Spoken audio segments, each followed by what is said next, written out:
Samsung just dropped a silver bomb, the new battery tech that disrupts global supply, while silver crashed to $61.96 last Friday. While traders celebrated the end of the rally, while the media called it a speculative correction, Samsung SDI quietly released a specification document. Page 47, subsection 3.2, material composition requirements for solid-state anode production. The number they published?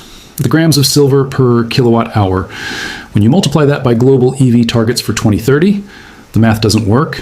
There isn't enough silver on Earth, not even close, and the auto industry hasn't realized it yet. Welcome to common currency. If you've been following markets long enough to remember when a handshake meant something, when business decisions were made with a calculator and common sense, not algorithms, then you understand why we do what we do here. We cut through the noise, we show you the numbers. The mainstream financial media conveniently forgets to mention. If this kind of no-nonsense analysis still matters to you, if you believe understanding the real story gives you an edge in protecting what you've built, then subscribe to this channel. One click, that's all it takes. And tell us in the comments, where in the world are you watching from today? Are you in North America, Europe, Asia, Australia? We want to know who else is paying attention while the crowd sleeps. Now, let's talk about what Samsung just did to the silver market. On Friday, January 10th, 2025, silver dropped to $61.96 per ounce. The financial media called it a correction, a return to reality after weeks of speculative fever.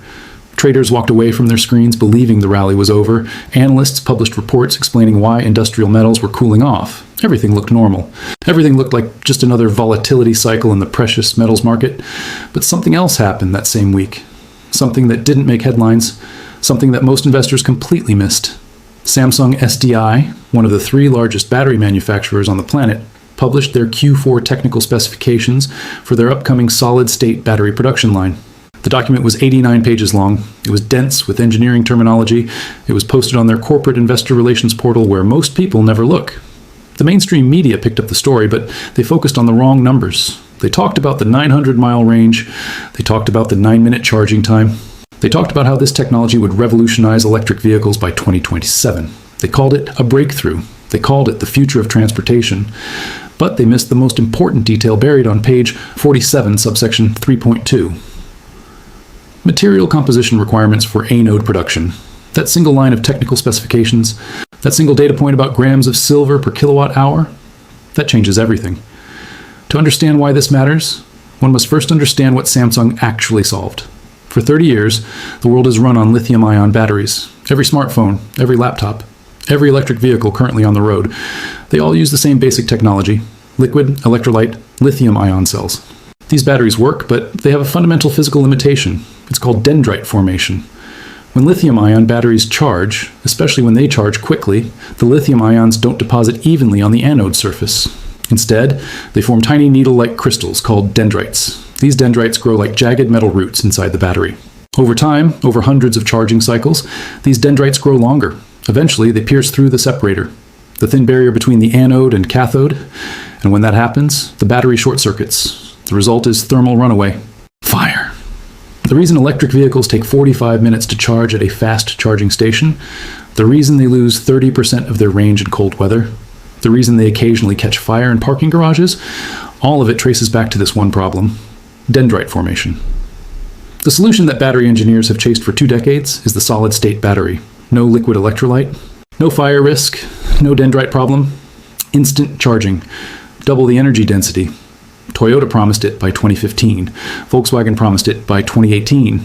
QuantumScape promised it by 2020. Every major automaker and battery company has been trying to solve this puzzle. They all failed for the same reason.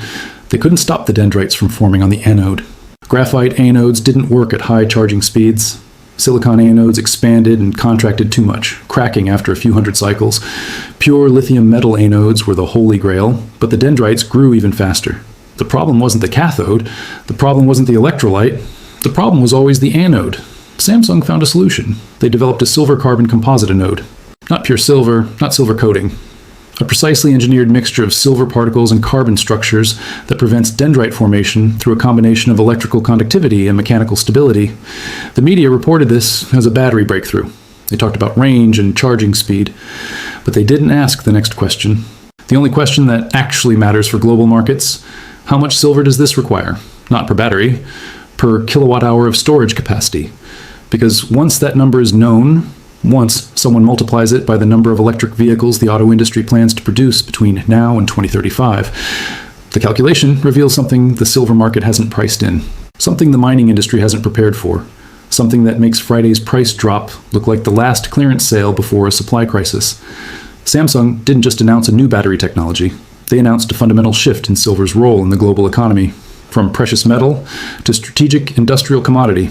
And the math behind that shift, that's where this story gets interesting.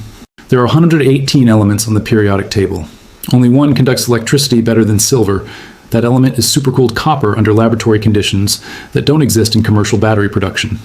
In the real world, at room temperature, under the thermal stress of rapid charging and discharging, silver is the best electrical conductor humanity has access to. This isn't a matter of preference. This isn't a matter of cost optimization. This is physics, and physics doesn't negotiate. Samsung's engineers didn't choose silver because it was convenient. They chose it because nothing else works. Let's walk through why. The problem with solid-state batteries has always been interface resistance. When a solid electrolyte touches a solid anode, the connection between them creates resistance. Resistance generates heat. Heat degrades performance. Heat shortens battery life. Heat, in extreme cases, causes failure. Every previous attempt at solid-state batteries hit this wall.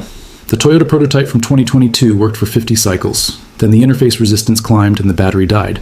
The QuantumScape cells showed promise in laboratory conditions, but failed when scaled to production temperatures. BMW's partnership with Solid Power produced batteries that worked beautifully at low power. But the moment they tried fast charging, the resistance spiked. The breakthrough Samsung achieved wasn't in the electrolyte chemistry. It wasn't in the cathode material. It was in creating a silver-carbon composite anode that maintains near-zero interface resistance across thousands of charging cycles. The silver particles, dispersed at the nanoscale throughout the carbon matrix, create what engineers call percolation pathways. These pathways allow electrons to flow with minimal resistance even as the battery charges at extreme speeds. Carbon alone can't do this. The resistance is too high. Copper corrodes at the interface with most solid electrolytes. Aluminum forms oxide layers that block conductivity. Nickel creates magnetic interference that destabilizes the lithium-ion flow. Gold would work from a conductivity standpoint, but gold is 6 times more expensive than silver and far less abundant. Silver is the only element that combines the right conductivity, the right electrochemical stability, the right cost profile, and the right availability to make this technology commercially viable. But here's where the mathematics become problematic. Samsung's specification document lists the silver content at 3.7 grams per kilowatt hour of battery capacity. That number seems small. 3.7 grams. It sounds like almost nothing. But let's scale it. A typical electric vehicle uses a 75 kilowatt hour battery pack. Some use 100 kilowatt hours. The GMC Hummer EV uses 212 kilowatt hours. At 3.7 grams per kilowatt hour, a standard 75 kilowatt hour battery requires 277.5 grams of silver. That's just under 9 troy ounces per vehicle. Now compare that to current electric vehicles. A Tesla Model 3 uses approximately 0.8 ounces of silver total. In the wiring, the contactors, the inverter, the charging port. Samsung's solid-state technology increases the silver content per vehicle by more than 1,000%. And that's just Samsung. KTL, the largest battery manufacturer in China, published a research paper in November 2024 describing a similar silver-carbon anode structure. They're calling it a silver-enhanced lithium metal design. LG Energy Solution filed a patent in September 2024 for a silver-doped solid electrolyte interface. Panasonic Tsuyoda's partnership with Toyota includes references to counter-conductive metal composite anodes in their joint press releases. They don't say silver explicitly. But the patent filings tell a different story. The technology works. The chemistry is sound. The performance benchmarks are real. And every major battery manufacturer is racing toward the same solution. Because in the end, there is no substitute. You cannot replace silver in this application with cheaper materials and maintain the same performance. You cannot engineer around the conductivity requirement. You cannot wish away the interface resistance problem. The global automotive industry is about to bet its electrification strategy on a single element, an element that currently trades at $62 per ounce, an element that the world produces 830 million ounces of per year from mining, an element that already has extensive industrial demand from solar panels, electronics, medical devices, and traditional automotive applications. Now ask the question that Samsung's specification sheet raises. How much silver does the world need if this technology scales? Not in theory. In practice. With production targets, with adoption timelines, with real numbers from real automakers building real factories. That calculation, that's where the supply chain breaks. There's a number that doesn't exist in any official report. The International Energy Agency won't publish it. The Silver Institute hasn't calculated it, Bloomberg commodity analysts haven't modeled it, but the number exists nonetheless, and it's sitting in Samsung's production planning documents right now. The number is this: how many ounces of silver will the automotive industry consume annually if solid-state batteries achieve 40% market penetration by 2032? Let's build that number from the ground up. Start with what the world produces. Global silver mine production in 2024 reached approximately 830 million ounces. That's from every silver mine on Earth. Mexico, Peru, China, Australia, Chile, Poland, Russia, Bolivia. Every ton of ore crushed, every refinery running at capacity. 830 million ounces. That sounds like abundance. It sounds like more than enough to meet any reasonable demand. But 830 million ounces isn't sitting in a warehouse waiting for new applications. It's already spoken for. Solar panel manufacturing consumed 140 million ounces in 2024. Electronics and semiconductors took another 240 million ounces. Photography, medical applications, water purification, mirrors, bearings, brazing alloys, another 180 million ounces combined. Traditional automotive applications, the silver that goes into current vehicles, accounted for 61 million ounces. Investment demand, the physical bars and coins that people buy, absorbed 152 million ounces. Added up, 773 million ounces of annual consumption against 830 million ounces of production. The world has a surplus of 57 million ounces per year. That's the buffer. That's the cushion. That's what's available for new applications without disrupting existing supply chains. 57 million ounces. Now, let's talk about what the automotive industry is planning. The global auto industry produced 93.5 million vehicles in 2023. Electric vehicles represented 14% of that total, roughly 13 million EVs. But the targets are accelerating. China aims for 50% EV penetration by 2030. The European Union mandates 100% zero-emission vehicle sales by 2035. California's regulations require 68% of new vehicles to be electric by 2030. Major automakers have published their own commitments. General Motors, 100% electric by 2035. Volkswagen Group, 70% electric by 2030. Ford, 50% electric by 2030. Mercedes-Benz, 100% electric by 2030. If these targets hold, if regulatory pressure maintains, if consumer adoption continues, the industry will be producing approximately 50 million electric vehicles annually by 2030. That's 50 million battery packs. Now here's where Samsung's specification changes everything. Assume that solid-state batteries capture just 30% of the EV market by 2030. That's conservative, given the performance advantages, given the charging speed, given the range benefits. But let's stay conservative. 30% of 50 million vehicles equals 15 million solid-state EVs per year. Average battery pack size, 80 kilowatt hours. Silver requirement per kilowatt hour, 3.7 grams. Silver per vehicle, 296 grams or 9.5 troy ounces. 15 million vehicles times 9.5 ounces. 142.5 million ounces of silver. Just for the automotive sector, just for the new solid-state portion. Remember that 57 million ounce annual surplus? It just turned into an 85 million ounce deficit, and that's at 30% adoption. What happens at 50% adoption by 2032? What happens when Chinese manufacturers scale CATL's silver carbon technology? What happens when Toyota launches their solid-state platform across the Camry, RAV4, and Corolla lines? At 50% penetration, 25 million solid-state vehicles annually, 237.5 million ounces of new silver demand. The deficit grows to 180 million ounces per year. Now the question becomes, where does that silver come from? There are only three possible sources. Source one, increase mining production. But silver mines don't appear overnight. From discovery to production, a new silver mine takes 7 to 12 years to develop. Permitting, environmental studies, infrastructure, capital raising, construction. The lead time is measured in decades, not quarters. And most silver isn't mined from silver primary deposits. Roughly 72% of global silver production comes as a byproduct of copper, lead, and zinc mining. You can't just mine more silver, you have to mine more base metals. And base metal prices would need to rise significantly to justify the capital expenditure for new mines. Source 2, recycling and secondary supply. Current recycling rates for silver from electronics hover around 15%. Even if that doubled to 30%, even if every old solar panel, every discarded smartphone, every scrapped vehicle was perfectly processed, secondary supply might add 60 million ounces annually. That helps, but it doesn't close a 180 million ounce gap. Source 3, reduce consumption in other sectors. But which sector gets cut? Solar manufacturers already operate on razor-thin margins. They can't afford substitution. Electronics companies have spent decades optimizing for minimal silver use. There's no fat left to trim. Medical applications are non-negotiable. So where does the silver come from? The math doesn't balance, the timeline doesn't work. The supply chain cannot physically deliver what Samsung's technology requires at scale. And yet, the factories are being built.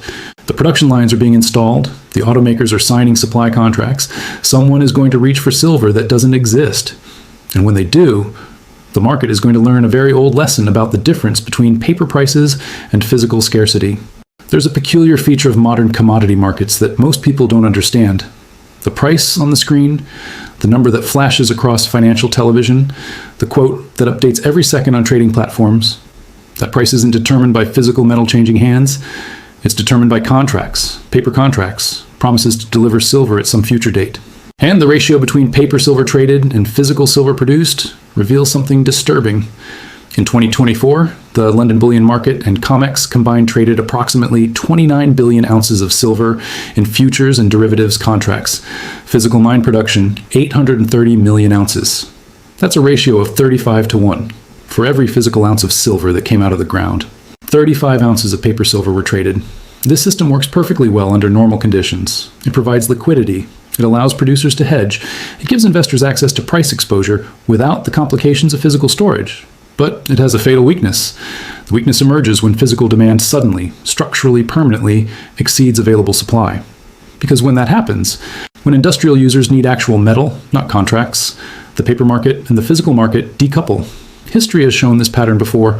Palladium in 2000. The auto industry needed palladium for catalytic converters just as Russian supply contracted. The price went from $300 per ounce to $100 in 18 months. Futures markets kept trading at discount to physical metal. Contracts settled in cash instead of delivery. Automakers paid premiums of 20% to 40% above spot price just to secure physical supply. Lithium in 2021. Battery manufacturers ramped production as EV adoption accelerated. Lithium carbonate prices increased 550% in 14 months. Spot prices in China diverged from futures prices in London by 30% or more. Supply contracts were broken. Deliveries were delayed. Manufacturers scrambled. Rare earth elements in 2010. China restricted exports. Industrial users in Europe, Japan, and the United States suddenly faced a supply crisis. Neodymium prices rose 700% in less than a year. Companies redesigned products to avoid rare earth dependency. Governments launched strategic reserve programs. The pattern is consistent. Step 1. Market operates normally with paper prices tracking physical fundamentals.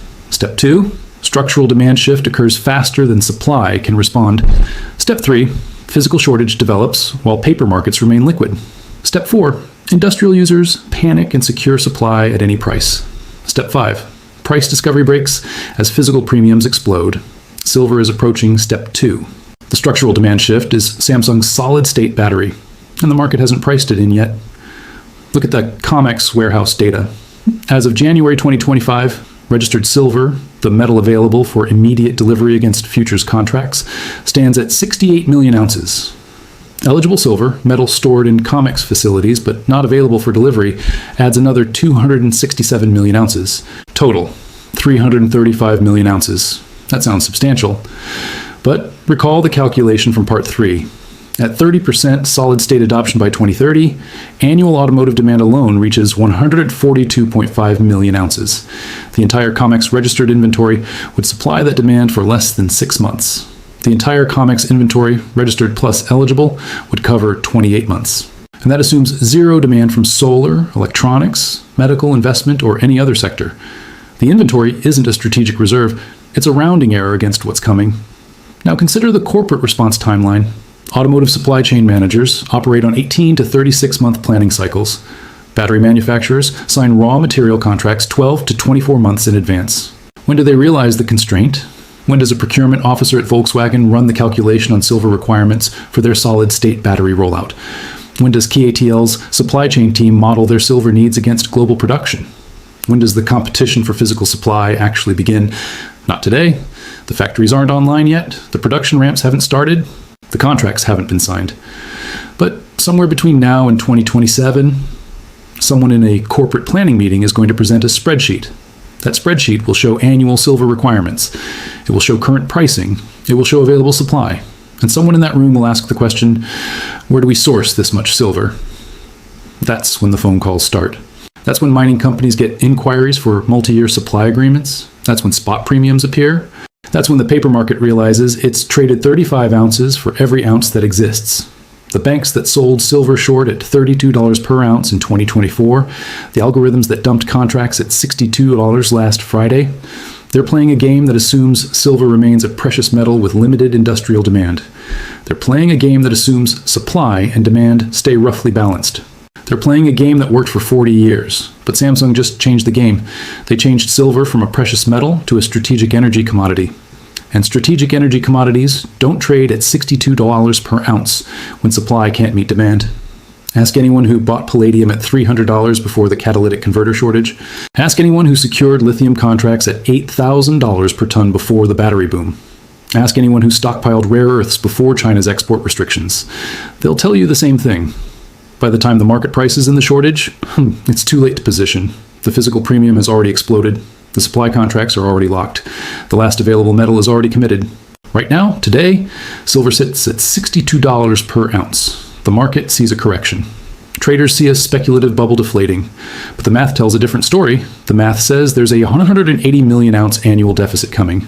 The math says there's no time to develop new mines. The math says recycling can't fill the gap. The math says someone is going to reach for silver that doesn't exist. And when they do, when automotive manufacturers compete with solar manufacturers, compete with electronics manufacturers for the same dwindling surplus, when spot premiums rise from 3% to 15% to 40%, when delivery delays stretch from weeks to months, like when governments step in with strategic stockpiling programs, the price won't be $62 anymore. This isn't speculation. This isn't hype.